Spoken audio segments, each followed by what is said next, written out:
Welcome to Beyond 6 Seconds, the podcast that goes beyond the 6-second first impression to share the extraordinary stories of neurodivergent people. I'm your host, Carolyn Keel. Thanks for joining me for this solo episode of Beyond 6 Seconds. Today is April 2nd, which is World Autism Awareness Day, in case you're wondering why I'm dropping a new episode on a Saturday morning. This April is also my first Autism Acceptance Month that I'm participating in as someone who knows they're autistic. It's hard for me to think back to last April when I didn't know I was autistic, and I was just starting to learn about what autism really is, what the autistic experience is really like, and started to unlearn all of the outdated impressions of autism that I grew up with. I can tell you, I really didn't know anything about autism at all. Honestly, it was shocking to me how little I actually knew. And I'll admit here that around this time last year, I was afraid of the word autistic. Yes, I know. To me, it felt scary. It felt negative. It felt like a term to avoid. Growing up in the 1980s, 1990s, there weren't really any positive portrayals of autism that I encountered. By the way, my next episode coming out on April 4th really gets into why the social narrative about autism didn't include many positive things about autism until pretty recently. That episode is with Eric Garcia, who wrote the book, We're Not Broken, Changing the Autism Conversation. It's a fascinating discussion. Definitely stay tuned for that episode on April 4th. So, where was I?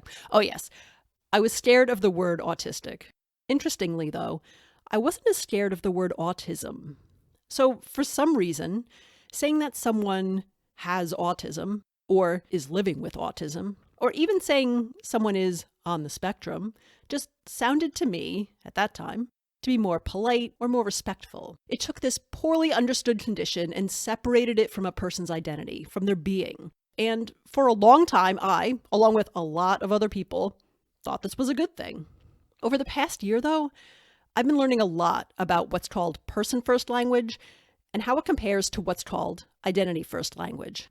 I've always had this fascination with language, so that's why I found this particularly interesting. What I was using in those examples earlier is person-first language. Put the person before their condition, because they are not defined by their condition. It sounded like the right way to approach it, right? Well, after listening to a lot of autistic people's voices and learning about their experiences over the past year, I've changed my opinion on this. Most, but not all, autistic people prefer what's called identity-first language. So we refer to ourselves as autistic people, not people with autism. We say, I'm autistic, instead of, I have autism. So you may be wondering, what's the big deal if I say someone is autistic versus someone has autism? Well, the thing is, many autistic people consider autism as a core part of our identity, similar to our gender, our race, sexual orientation, things like that. It's not something we have, it's something we are. To give kind of a parallel example, I'm much more comfortable describing myself as a woman instead of a person with womanness or person with femaleness. I was considered a gifted student in school, but I never had the urge to describe myself as a student with giftedness. It was just a gifted student. There are even some types of disabilities where we're very comfortable using identity-first language already, like blindness, for example. Someone would likely introduce themselves as a blind person versus a person living with blindness. So what do these things have in common? Well, one thing is that people tend to consider them part of their identities. Changing one of these characteristics would very likely change your sense of self and who you are. And that's the point of identity-first language. It recognizes these things as part of our identities. For the most part, autistic people recognize autism as core to our identity. Removing our autism would significantly change who we are. Autistic people who use the word autistic to describe themselves have claimed it as part of their identities. Another thing, what I think makes person-first language seem so polite and respectful on the surface is that it takes something that's considered negative and distances it away from the person. I'm reminded of the common refrains of, you're more than your autism, or it's not your whole identity, and things like that. Sure, it's not my whole identity, but it is a big part of how I think, how I feel, how I experience and interact with the world. Plus, how often would you say that about other parts of your identity that you consider neutral or positive? Like, you're more than your giftedness, you're more than your gender, The only reason you might say this is if there's something that you consider negative about them. You might say, you're more than your job, or you're more than your age. See also, age is just a number. But age and job are neutral concepts on the surface. It's the context of these statements that imply that there's something negative about them, or that they're creating an obstacle or causing a problem somehow for that person. These statements create distance between these characteristics and the person's identity. And that's the thing. I don't feel the need to distance myself from my autism, because being autistic isn't inherently bad. It's challenging, for sure, because the world wasn't built to appreciate and accommodate the ways we experience and interact with it, or because some of us have other medical or other conditions at the same time. But it's not a tragedy. We're not broken. We're not less than. We're just different. And by using the word autistic, it helps us accept and embrace it as part of who we are. For me, the word autistic is a power word.